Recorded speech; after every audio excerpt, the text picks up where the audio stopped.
తెలంగాణ రాష్ట్రంలో Congress party 6 guarantee పథకాలతో పాటు రుణమాఫీ వంటి ఇతర అనేక ఉచిత హామీలను ఇచ్చి అధికారంలోకి రావడం అయితే జరిగింది. అధికారంలోకి వచ్చి 8 నెలలు గడుస్తున్నప్పటికీ ఒక ఉచిత బస్సు ప్రయాణం తప్ప మరి ఏ ఇతర పథకాలను పూర్తిగా అమలు చేసింది లేదండి. దీంతో రాష్ట్రంలోని ప్రతిపక్షాలు అయితే ఈ మేరకు ప్రభుత్వం మీదకి ఆందోళనకు సిద్ధమవుతున్నట్టుగా తెలుస్తోంది.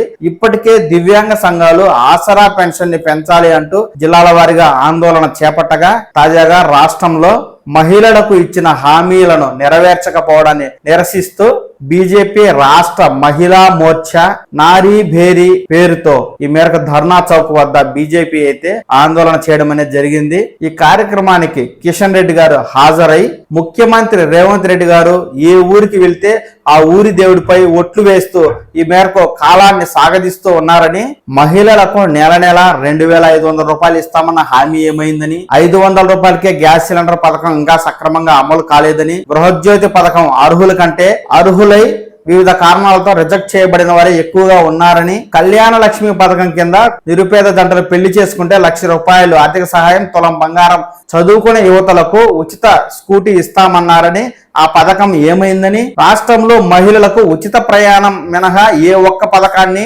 కాంగ్రెస్ ప్రభుత్వం సక్రమంగా అమలు చేయడం లేదని, కొత్త రేషన్ కార్డులు, కొత్త చేయూత పింఛన్లు ఇంకా మంజూరే చేయలేదని, ఇందిరమ్మ ఇల్లు ఎప్పుడు ఇస్తారు, రైతు భరోసా సంగతి ఏమైంది, నిరుద్యోగ భృతి సంగతి ఏంటి, వృద్ధులకు 4,000, దివ్యాంగులకు 6,000 రూపాయల పెన్షన్ ఎప్పుడు పెంచుతారంటూ ఈ మేరకు కిషన్ రెడ్డి గారు అయితే ప్రభుత్వాన్ని ప్రశ్నించడం జరిగిందండి. ఈ మేరకు కాంగ్రెస్ ప్రభుత్వానికి 8 నెలల సమయం ఇచ్చిన ప్రతిపక్ష పార్టీలు ప్రభుత్వం ఏ పథకాన్ని సక్రమంగా అమలు చేయకపోవడంతో ఈ మేరకు ప్రభుత్వంపై పోరుబాట పట్టడానికి రాష్ట్రంలోని ప్రతిపక్షాలు సిద్ధమవుతున్నట్టుగానే తెలుస్తోంది. త్వరలోనే రాష్ట్రంలో స్థానిక సంస్థల ఎన్నికలు నిర్వహిస్తామని ముఖ్యమంత్రి రేవంత్ రెడ్డి గారు ప్రకటన చేసిన నేపథ్యంలో ప్రజలకు ఇచ్చిన హామీలను అమలు చేయకపోతే స్థానిక సంస్థల ఎన్నికల్లో ప్రజలే బుద్ధి చెప్తారంటూ కూడా కిషన్ రెడ్డి గారు అయితే విమర్శించడం జరిగింది.